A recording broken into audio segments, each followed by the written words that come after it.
Kim Philby moved through the middle decades of the 20th century like a man of two carefully arranged lives. Born Harold Adrian Russell Philby in 1912, he grew up in a world shaped by diplomacy, privilege, and an education that carried him from Westminster to Trinity College, Cambridge.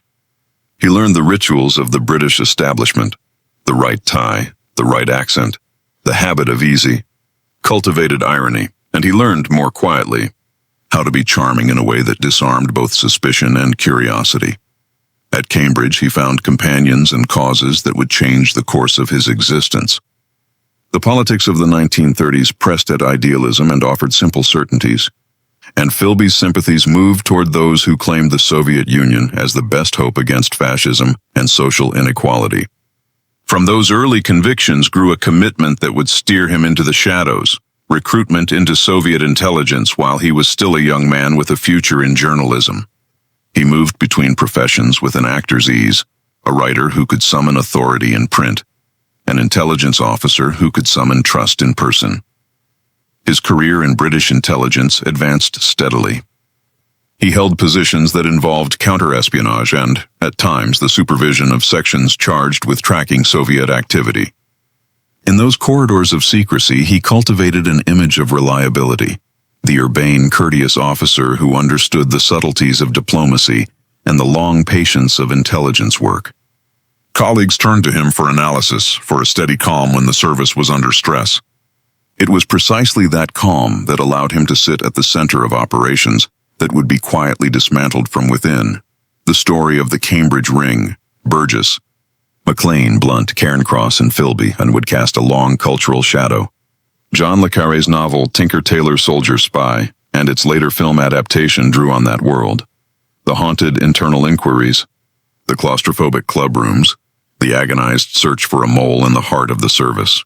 Those works captured the moral ambiguity and bureaucratic paralysis that Philby's case exposed, turning procedural grief into literature and cinema that made the quiet betrayals part of public imagination. The betrayals themselves were not sudden, cinematic revelations, but slow, corrosive unravelings. Networks were exposed, safe houses compromised, lives imperiled. Trust, once the currency of the service, eroded. When two of his close friends and fellow Cambridge recruits disappeared in the late 1940s, the atmosphere in London changed from puzzled to accusatory. Philby came under suspicion. He was questioned, and under the pressure of inquiry, resigned his post. For years he maintained a public life as a journalist and foreign correspondent, appearing to step back from direct service while rumors and insinuations followed him like a shadow. There were moments that looked like scenes from a play, a smoke-filled club room where officers debate the possibility of a mole, a late-night questioning in a paneled room where a man smiles with the practiced serenity of someone shielding inner calculations, a diplomatic posting where every handshake hides a measurement of how much is lost.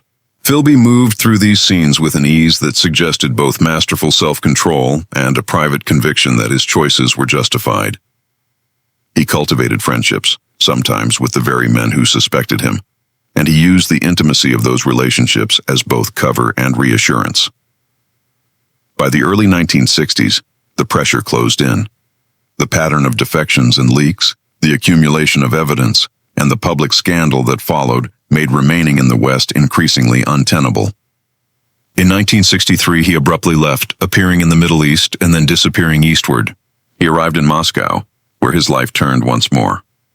No longer the insider in London drawing on archival immunity, he became a celebrated exile, a symbol for a foreign cause.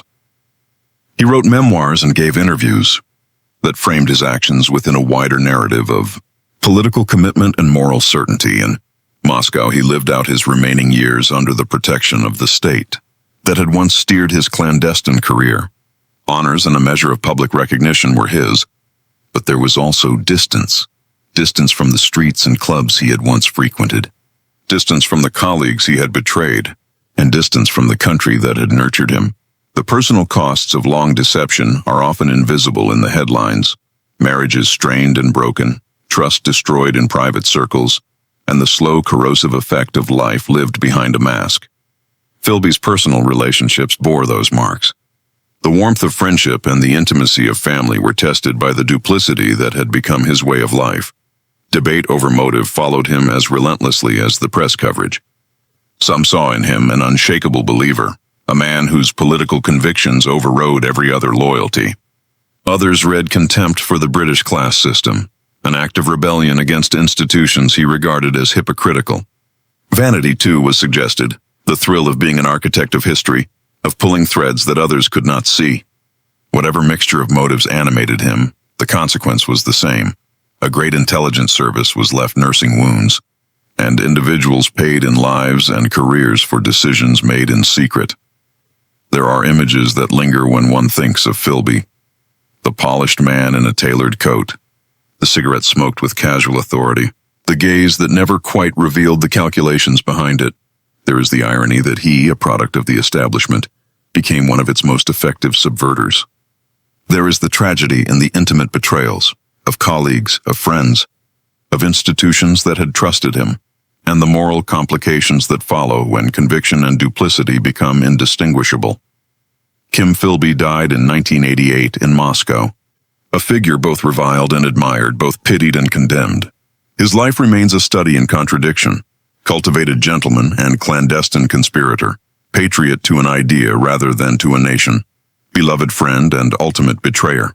The story he inhabited has been retold not only in headlines and archives, but in fiction and film, notably in Tinker Tailor Soldier Spy, where the real world, echoes of the Cambridge Ring were transformed into a broader meditation on loyalty, secrecy, and the corrosive cost of betrayal.